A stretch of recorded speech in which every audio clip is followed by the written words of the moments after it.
signing an executive order that pertains to 1% of the population is not protecting women.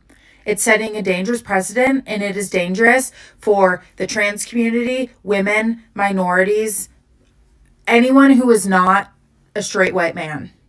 We are talking about human beings, and the President of the United States is targeting them just because he thinks it gains him political points or whatever. Because this thing that he's so worried about it's not real. It doesn't affect the people that he's trying to protect. It hurts them. Like, seriously, I think a lot of us need to open up a history book, because what's going on right now is textbook. It's textbook. And truly it's boring, and it's loser behavior. I have never felt unsafe around a trans person. I have felt unsafe around men. So maybe let's deal with that. If these people that are in charge right now were really the big, strong, manly leaders that they claim to be, they wouldn't be doing things like this. They'd mind their own business, do what they need to do. They would not be doing this. They should be embarrassed. It also just shows how insecure they really are.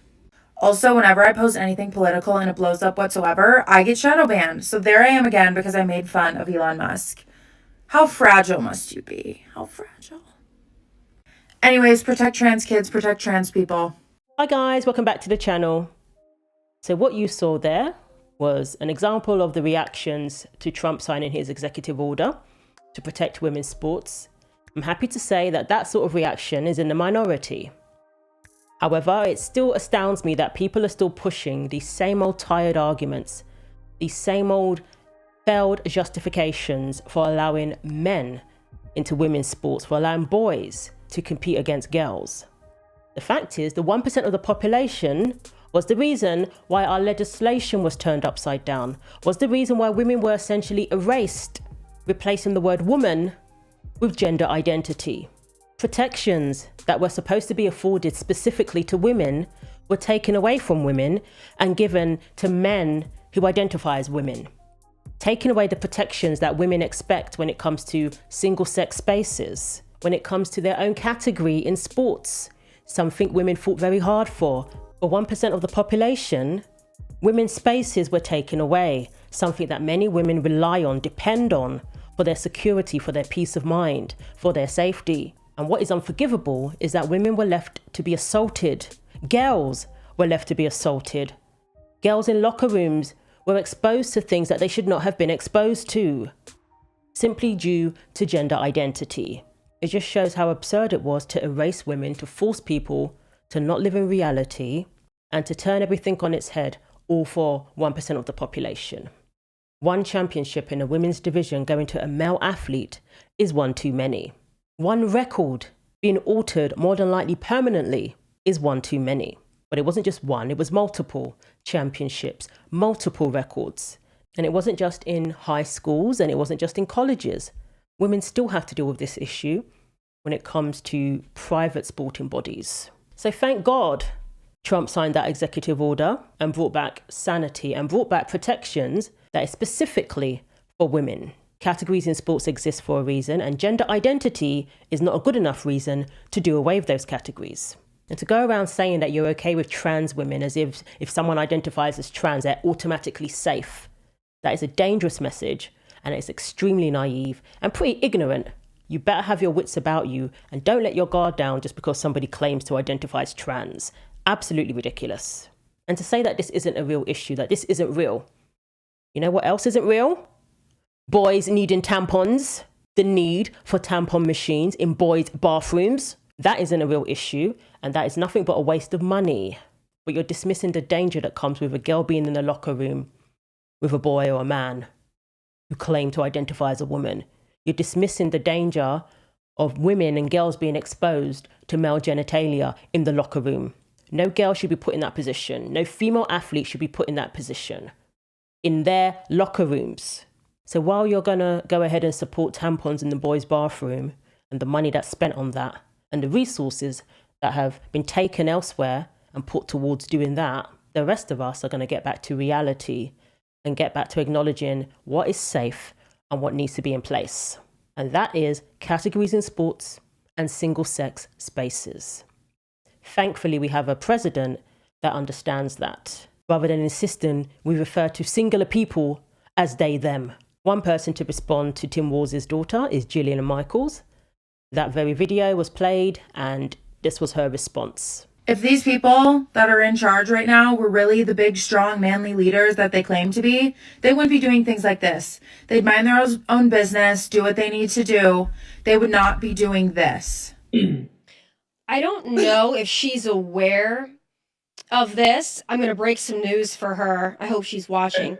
She's not afraid of trans people, but she's afraid of some men.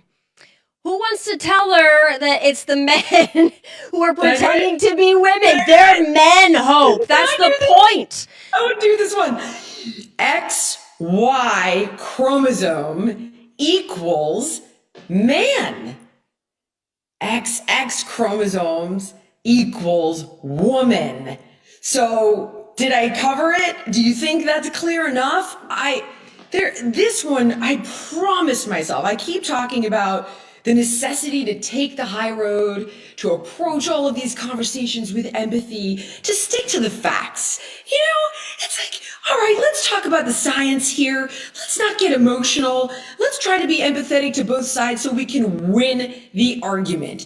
But I swear to you, when I see stuff like this, it pisses me off, because this is a person that is simply virtue signaling and is showing no empathy, none, to the biological females who have worked their entire lives to get on the podium, to get the scholarship, to get the endorsement deal. And yes, transgender people deserve respect and to live a life of dignity, but their personal choices do not supersede the rights of biological women in sports. Absolutely. And I would question if she has ever spoken to a female athlete who's been in that situation before. I guarantee you she hasn't and doesn't care. Speak to Riley Gaines. Speak to Peyton McNabb. Paula Scallon, who had to put her swimsuit on in the presence of a man who in turn got undressed in front of all the women. Is that supposed to be okay? I guarantee you she probably hasn't participated in any type of competitive sports before either. Has no idea how hard these female athletes work, push themselves to be the best they can be. But one thing they will never be is male. One thing they will never be is a man, and they will never possess a male body. So therefore, you bring in a man into their competition. How is that fair? And then on top of that, people have had the audacity to tell these female athletes, well, they need to work harder, or don't be sore losers. These female athletes just need to work harder. And not blame others for their lack of success. As the captain, Sia is very much responsible for these boycotts, which have cost her team a playoff bid. Guess we'll see how Sia handles all that pressure tonight.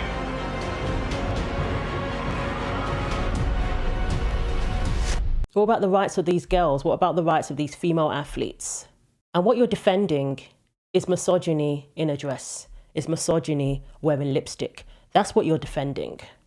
It just doesn't. And if we were to look at some of the tent poles of sports, you've got inclusion. Yes, that's very important. I get that one. But there's also a fair and equal playing field and safety.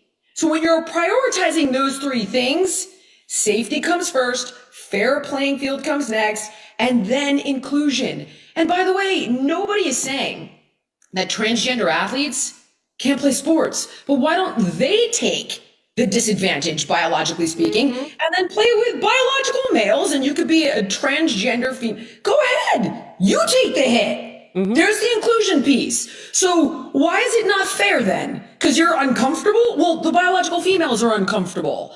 Well, because it's not fair to you because you're on puberty blockers and cross-sex hormones, and a male that isn't has advantages? Well, it's also not fair that the biological female doesn't have the physiological advantages that the transgender female has. And this is irrefutable. I have steel-manned this argument into the ground. I have looked at 19 different studies with sports medicine doctors, and I owned a sports medicine facility. This is a non-starter. The earth is not flat. I can sooner sell your audience on the validity of chemtrails. It's absolute bullshit. I cannot have this argument anymore. You are wrong scientifically, and you are an asshole for not having the same empathy for all the biological females that have suffered, including the ones that got punched in the face during the Olympics.